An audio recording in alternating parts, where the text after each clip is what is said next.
Relationships are one of the trickiest things that we maneuver in life, whether that is relationship with ourself, relationship with others, family, friends, colleagues at work, etc. It's important for us to understand that the health of how we communicate and relate to others is central to our well-being. So today, hear from our S.A.G.E family members and also get a chance to meet them a little bit more as we dive into this topic. I'm Emily Sellis, your host for S.A.G.E Holistic Show, and we look forward to spending a little bit of time with you today. S.A.G.E is a 501c3 nonprofit organization building community by providing education and counseling about physical, mental, and spiritual well-being. We encourage all of our listeners to find their own path to what holistic wellness means to you.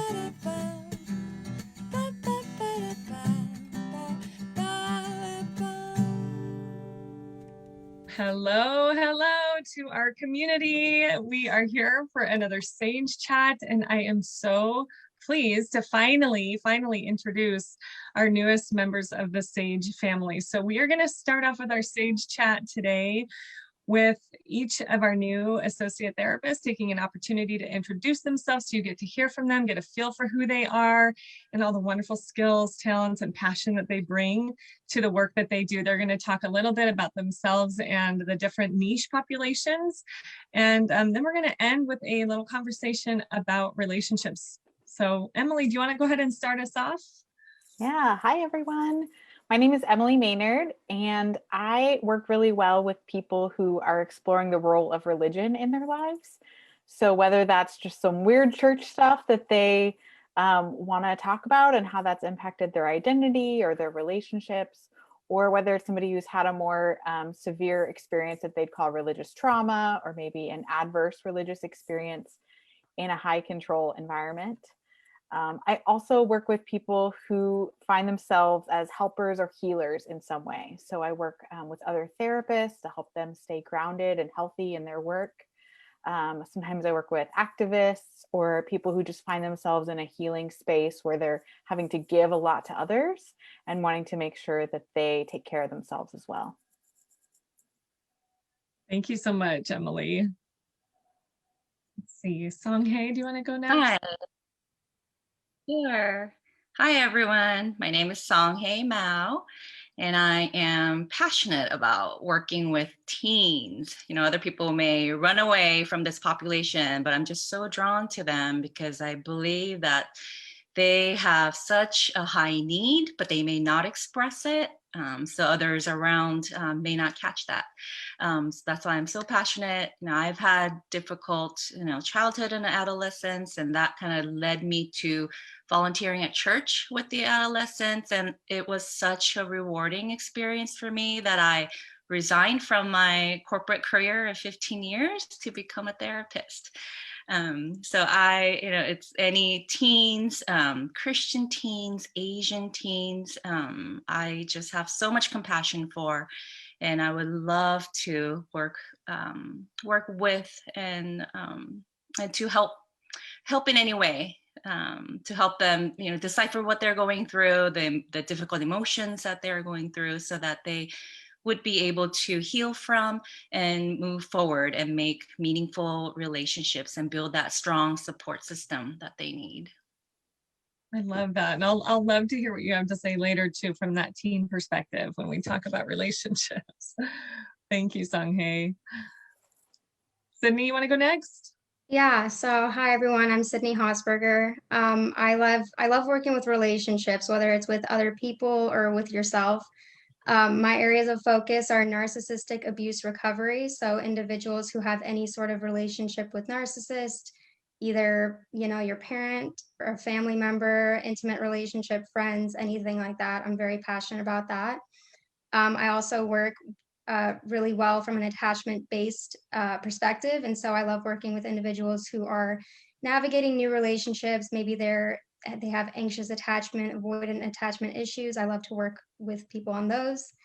And working with the self, I love working with the population of individuals who identify with imposter syndrome, where they're feeling like just a disconnection with self. They may have low self-esteem, low self-worth, anything like that that's holding them back from achieving their goals and from living their best self, really. And so those are the areas I'm passionate about. I love to work with college students and young adults specifically, but anyone is welcome in my space, and I love working with them. So Awesome. Thank you so much, Sydney.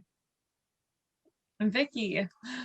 Yeah, hi everybody. My name is Vicky Trong Mir Hussein, and I really enjoy working with people around the issues of race, healing from racial trauma, and even those who are looking to find a safe space to do anti-racist work, and just unlearning a lot of belief systems that have surrounded us around race and just cultural and stereotypes. So that's one area that I'm really passionate about. Another is substance abuse or addiction, and just really exploring a lot of the causes that that lead to uses that we're no longer tolerating or taking a stand against. And lastly, I really also enjoy couples work. My approach is usually around exploring a lot of the gender and cultural components that come with ideas about couples and expectations and certain roles. So I love doing work around that area for those who are interested. Thank you.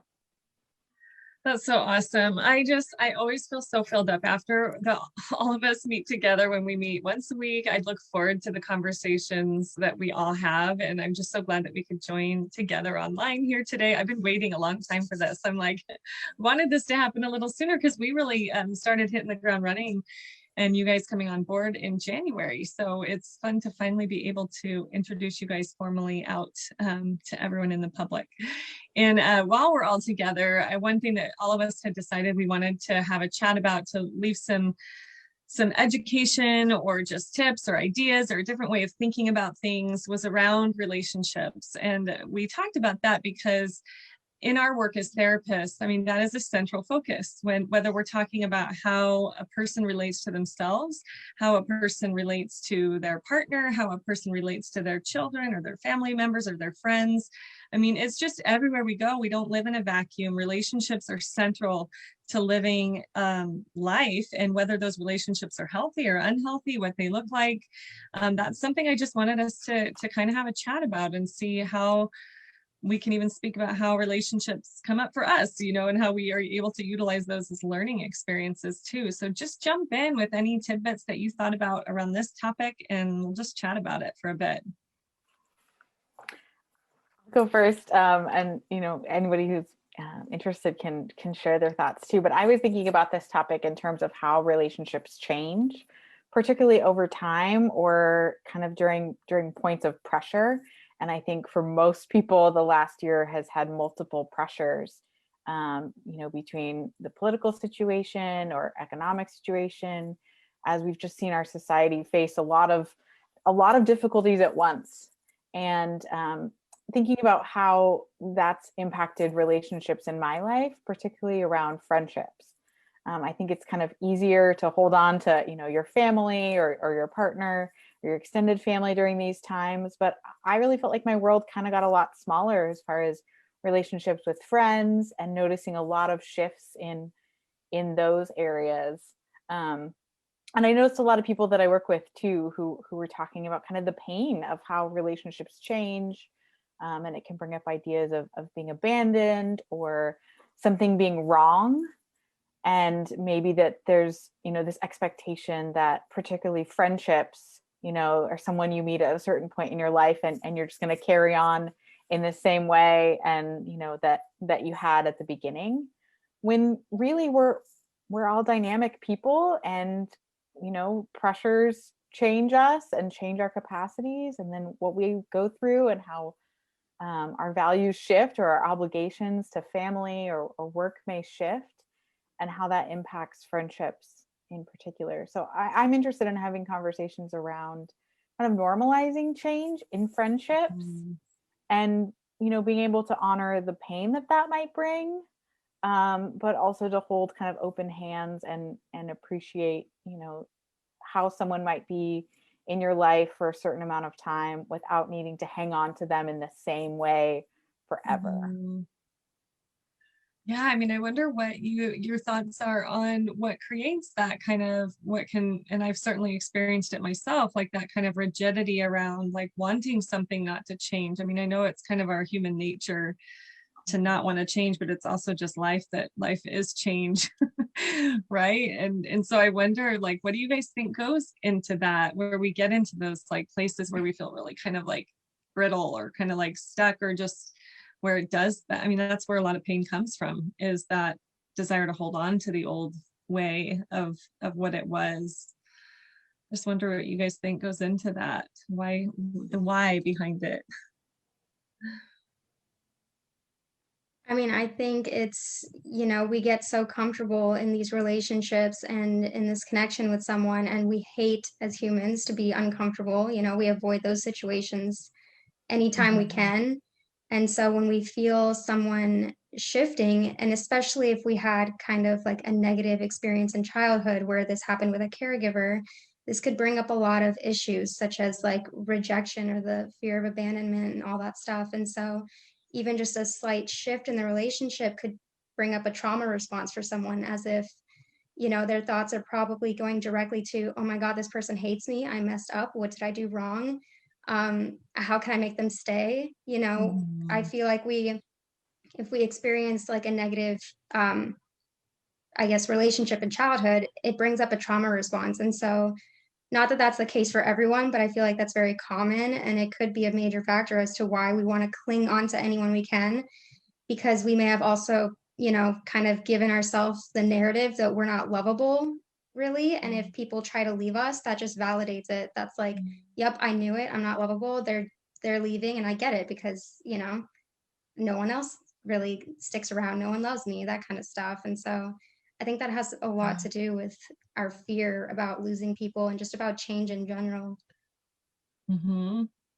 I like those points. And I mean, that really does ring true. That attachment based, that you were talking about, is one of your areas of interest and focus. And attachment really weaves in and out of our lives in so many ways, sometimes that we don't see. What do you guys have any other thoughts on that, about that piece about change that Emily was talking about with relationship change? Yeah, I wanted to add a lot of, even for myself and clients that I see, is just there's people change in terms of their values at that moment. Like, as an example, if someone's moving into motherhood, the friendships that they hold on to from college might change just because of the lifestyle. Or if someone is experiencing an illness, so suddenly their emotional need is going to come towards people who have either experienced it or are currently experiencing, so that they can get that support. So I was thinking in terms of our emotional needs are always changing depending on, where we are in life, and how that's all okay. And it's just a lot of, at least for myself, just unlearning of just relationships are really not always the same, just like we are. That's such a great point. I mean, and it's like the capacity for empathy is what I'm hearing in that. Like, if someone's going through becoming a new mom or an illness, that what they're really seeking for is that deep empathy. And I wonder where those limits are with relationships, of the capacity for deeper empathy and being able to ask for that. I mean, even if a friendship, let's say it was a friendship and that person has not got that personal experience, but the willingness to have these conversations can feel really scary, because that's a change from what it always has been. And it's a need that you're asserting that feels sometimes scary to do. But that's also where we sometimes turn to other relationships and try and get those needs met in different ways for that empathy, the capacity for empathy.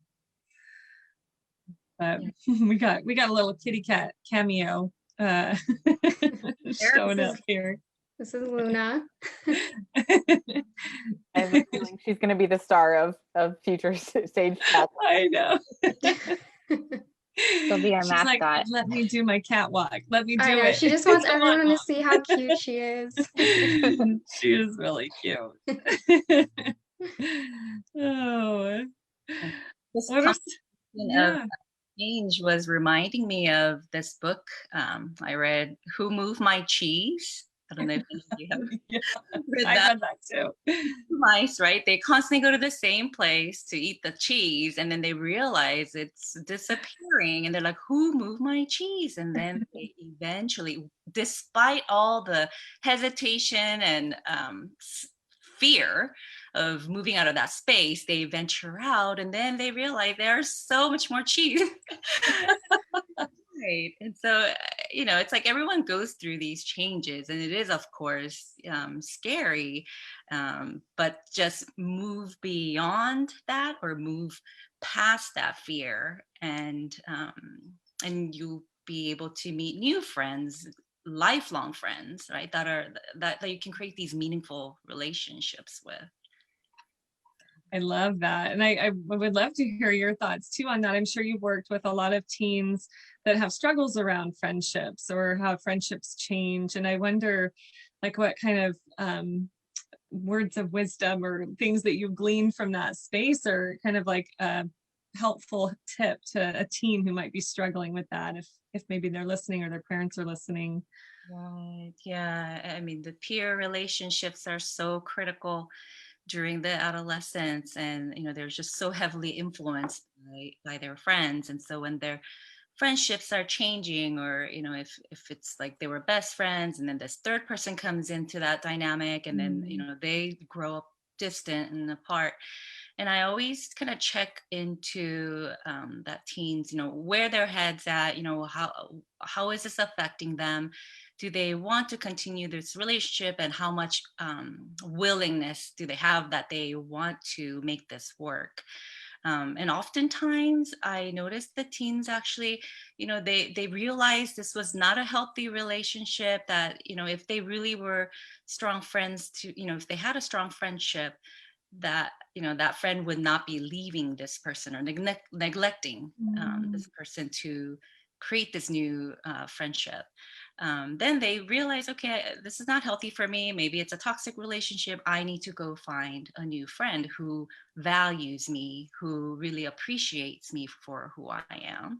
And so setting that boundary, helping them setting that boundary with them, and then just thinking of creative ideas to meet new friends. I think that's been That's a good one. Yeah, that last part too. I think people can get really, teenagers or adults alike can get really stuck in the, like, what did I do wrong? Kind of like what you were saying, Sydney, like going back to that negative cognition, or I'm not lovable. And then it just gets us into these stuck places. And I think this is where, therapy can be really useful, to have a space to, like, yeah, maybe you are going around that loop for the 100,000th time, right? But you've got someone else there beside you to kind of bear witness to that, and be able to kind of help get creative, because that's hard. It's hard to think creatively when we're hurt and we're in that place, how to help ourselves.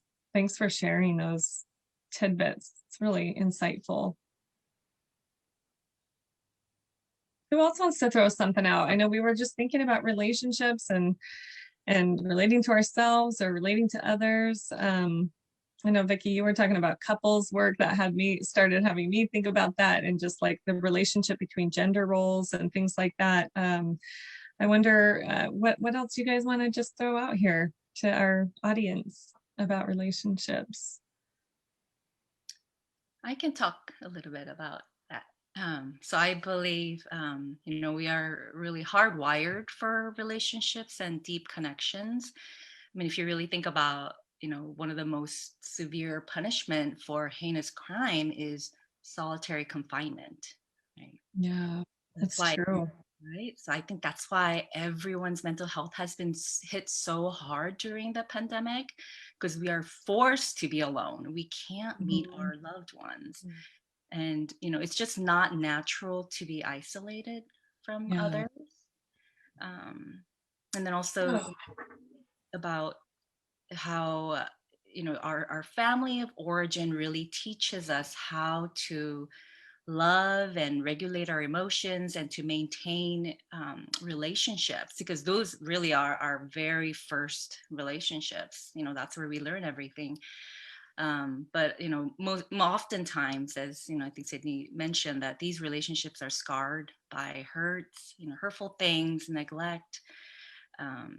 So just looking at from the attachment lens, the type of bond that, we as toddlers create with our primary caregivers, really that directly impacts our social development, our emotional development, and it really guides our adult relationships, for the rest of our lives.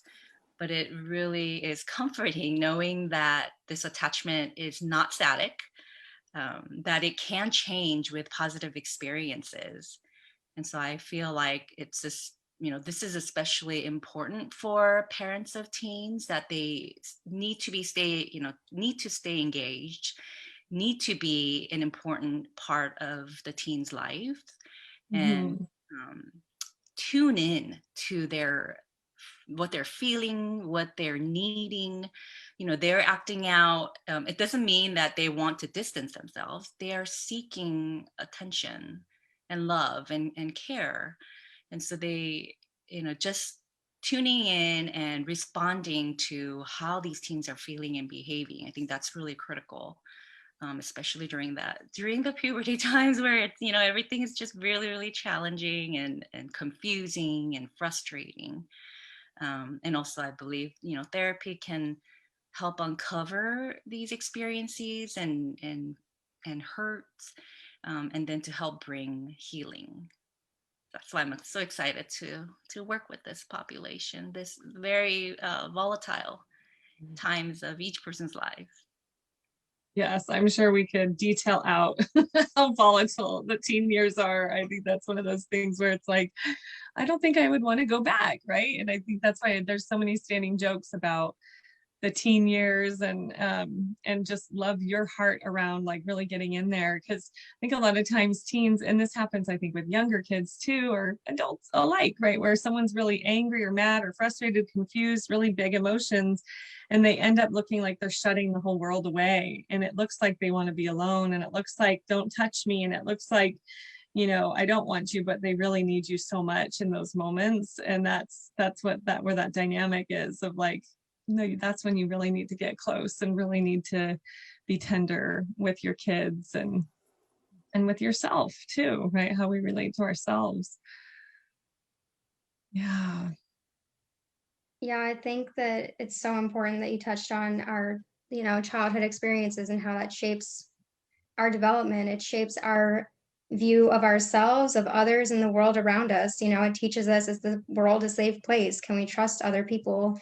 It teaches us to build our self-worth, our self-compassion, and understand that we are accepting and deserving of love. And so it's so important, those relationships from the very beginning. And that's exactly what shapes our current relationships, because that was our first experience. That was our, how we saw love between our parents, is how we learned what love was, what it looks like. And so it's fascinating to me, which is why I love working with it. It's so important, and it doesn't just end, unless you address it and work on it. We repeat what we don't repair, and what we don't, I guess, what we aren't aware of even. We're just going to keep doing it until we become aware of what we're doing and work through, oh, okay, I'm doing this in relationships because of this, and understanding that it's not your fault.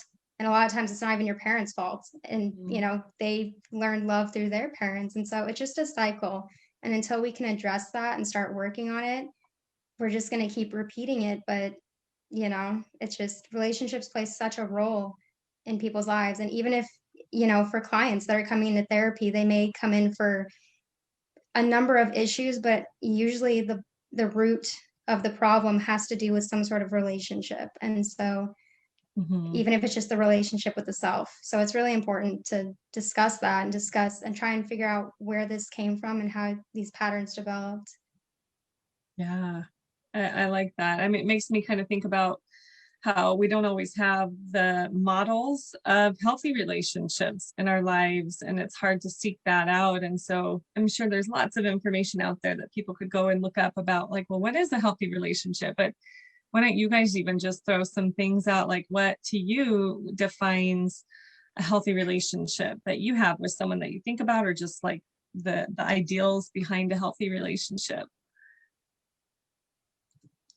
Yeah, I think one of the things that I look at in my sessions is just this idea of power and the power dynamics within relationships. And knowing that as a therapist, like I do hold, there is power in the room. And just really allowing whoever I'm working with to really identify and distinguish for themselves what is healthy for them. Because I think there's so much out there about what's healthy and what's not healthy, and they're influenced by so many different factors. There's a lot of individualistic ideas, a lot of, collectivist ideas. And so it really just depends on where the client stands and what they're standing for.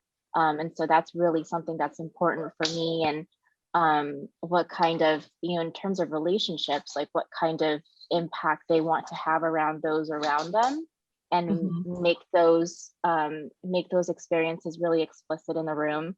And then also, maybe find ways of allowing relationships that are not ideal to not impact us as much, especially moving in the future. So that's a lot of the work that I do. Thank you for that, Becky. Yeah, I love how you started off with power. I mean, because that is a thing to acknowledge in every relationship, kind of the distribution of power and making sure that it feels equitable for people in order for that to feel like a healthy, safe space. Yeah. What other things would you guys throw in as far as like how you would define a healthy relationship or aspects of a healthy relationship? I think respect is a huge thing, respect for the other person, respect for yourself, understand when something isn't healthy for you, and understanding when maybe you're not being the healthiest partner to your partner. Maybe, your actions are causing them more harm than anything. And so respect and just honesty, openness, communication, that kind of stuff, just being intimate with if it's an intimate, like a romantic relationship, is just being yourself, your true self with them, and being able to open up to them and communicate when issues come up, because so often, we repress what we're feeling, and then it just, builds up over time and then causes more issues than just bringing it up in the very beginning. And so I think just respecting the relationship enough to have those hard conversations, and understanding that, you and your partner are probably strong enough to work past it and move through it, and understand that both of your needs should be addressed and met, for a healthy relationship. So respect is huge, I think.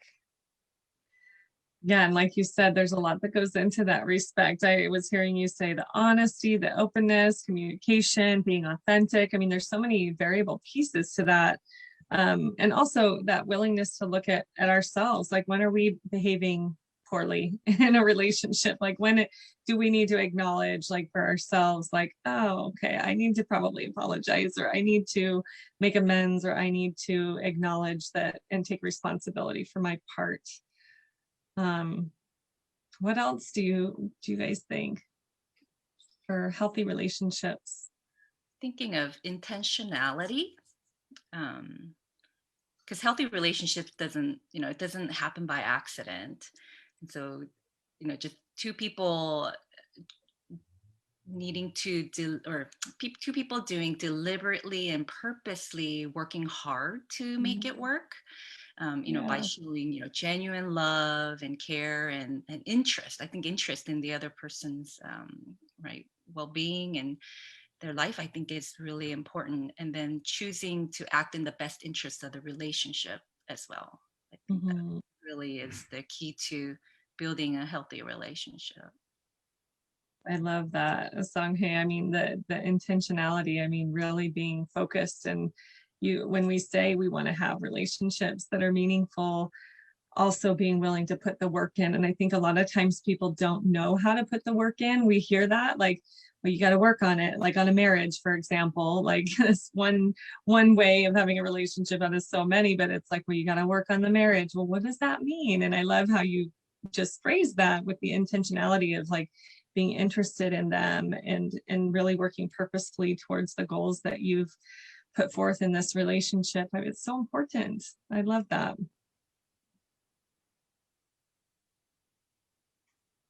You want to say something, Emily? Yeah, I'm just thinking of so many good ideas. I feel like, the more conversations that we have, the more the more I am just encouraged to be a part of SAGE and to be a part of this community where we get to have conversations like that and bring, ourselves and our work and, honor what we do with clients and what they share with us. I was thinking about this idea of accountability and how, relationships, it's easy to talk about the fun times or the good times, or even when somebody else, we feel like is in the wrong. But it's been really meaningful in my life to have relationships where I'm held accountable and where someone might remind me of my values and who I want to be or what I'm trying to live up to, and that there's room to not meet those, to acknowledge harm, to be accountable, and then there's space and love to try again. And I think some of the most meaningful relationships in my life have involved accountability.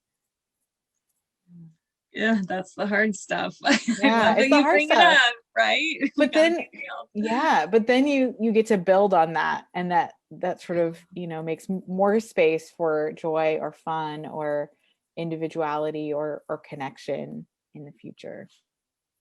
Absolutely. I mean, that's truly where the growth comes in, is through those hard spots. And it's what allows you to have that duality of like, well, the pain was over here, but now I get to experience this joy because I can also see the growth and how we've come through that, and now we're stronger. And it's powerful and so incredibly hard too. I think we have a society where I think a lot of times, and I can say this for me too, sometimes we want to like just do the thing that's going to be the less work, right? I mean, we're in this very like quick what's the word, where you get gratification, like instant gratification.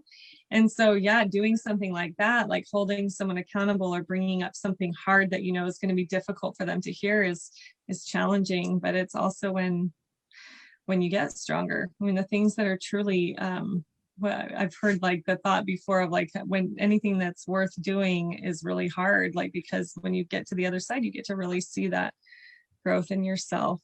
And I do love that. I'm so glad for all of you, and Emily, you saying like, it's so nice to be part of these SAGE chats. And I feel that way with all of you guys. It's just fun. It's fun to talk. And I hope that our listeners are able to get something out of this that can be really helpful. I am so glad that you took a chance to stop by and listen to us and to meet our new SAGE family members.